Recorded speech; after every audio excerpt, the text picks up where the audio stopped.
if he sits down with Putin, we shouldn't be surprised. He's not saying, oh, I believe Putin's a good guy, that's why I'm sitting down with him. He's trying to get a quid pro quo with Putin. And if he demands something of Zelenskyy, he said it. He said, $350 billion, and we haven't gotten anything from it. Welcome to the Debrief, where we talk to the Washington Examiner's top journalists about the headlines they're covering this week and where the story's going next.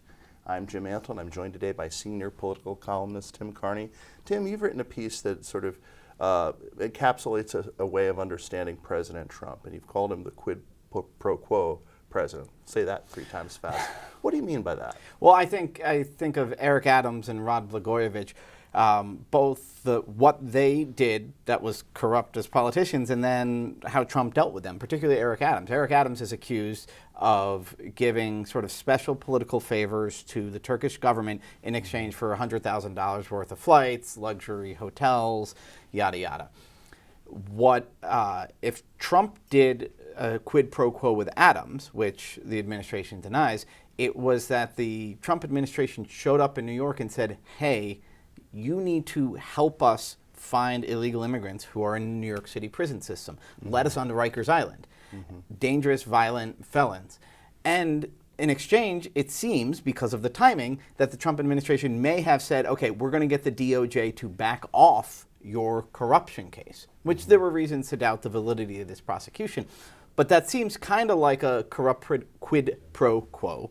But again, Trump wasn't trying to get money out of Eric Adams. Right. He was trying to say, you have to do your job and help us get violent illegals out of here. So I do think that when you see Trump the businessman, everything's a trade-off. What will you give me? Transactional is the word we often use. Transactional. Yeah. That is not how we're used to U.S. presidents being at every step of the way. But that is Trump almost every step. Foreign policy, domestic policy, party politics. He functions by quid pro quo.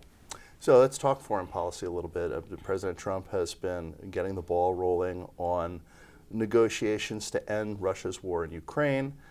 Some people not very happy. When he first came into office, when it looked like Vladimir Putin was the one that wasn't going to do what Trump wanted to do, he was talking very tough against Putin. Now Zelenskyy seems to be the person who's the president of Ukraine, seems to be the person that has raised Trump's ire, shall we say.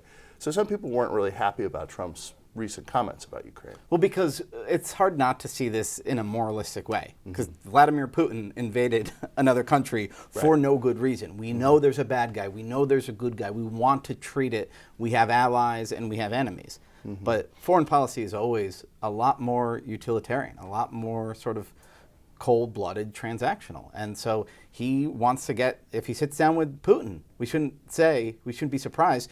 He's not saying, oh, I believe Putin's a good guy, that's why I'm sitting down with him. He's trying to get a quid pro quo with Putin. And if he demands something of Zelenskyy, he said it. He said, $350 billion, and we haven't gotten anything from it. That's what he said in his social media post. So he's saying, what are we going to get out of it? That rubs a lot of commentators the wrong way who want to simply see it as you've got dark evil Putin and hero Zelenskyy, we should be siding with him. But that's a relationship. That's an alliance. That's not how Trump sees things. Right. It isn't how Trump sees things, but it's interesting because, you know, when we go all the way back to the quid pro quo allegedly involved in the Hunter Biden, you know, trash stuff or Trump's first term, but most of the things that you're talking about do involve a public benefit, don't they? Like, you know, getting rid of the violent illegal immigrants and securing some kind of peace in Ukraine. Yeah, I mean, I do think there are situations where he is trying to enrich himself or help himself politically, but those examples jump out as me because he's dealing kind of like a Chicago politician. But again, if the end result is that there's MS-13 murderers sent out of New York City and back to South America, that's a public good that he's getting in a more brass-knuckle way than maybe we expect from our politicians. And of course, he's not the only one who's gotten some headlines for his tough talk about Europe. Obviously, Vice President J.D. Vance had some harsh things to say to that audience in Munich. Not a lot of applause in Munich. His laugh lines didn't even land. No, Vance's speech, I think, was absolutely excellent, where he said the threat to Europe is not primarily being invaded by Vladimir Putin or nuked by China. It's that they don't really believe in democracy anymore. They're overturning their own elections. They're cracking down on dissent, which they're calling election interference, and they're arresting people for praying. I laugh, but it's horrific in the UK. And for Vance to go and do that really was excellent. But it's one of those places where that NATO alliance is one of those things where in a lot of Washington blob minds, they think you're just supposed to be friends, never say anything to challenge them. The Trump attitude has always been, no, they're supposed to spend more on their defense, let's challenge them. And then Vance is coming in and saying, they are our friends, you are our friends, we all are democracies, but we're going to challenge you to stop doing that. So that being sort of tough love would be a nice way to put it. That really strikes people as a dangerous thing that's going to anger our rivals. But again, if it results in them spending more on defense and arresting people less for praying, that would be a good thing. Thank you, Tim. You could read Tim and the rest of our commentary team's coverage at washingtonexaminer.com.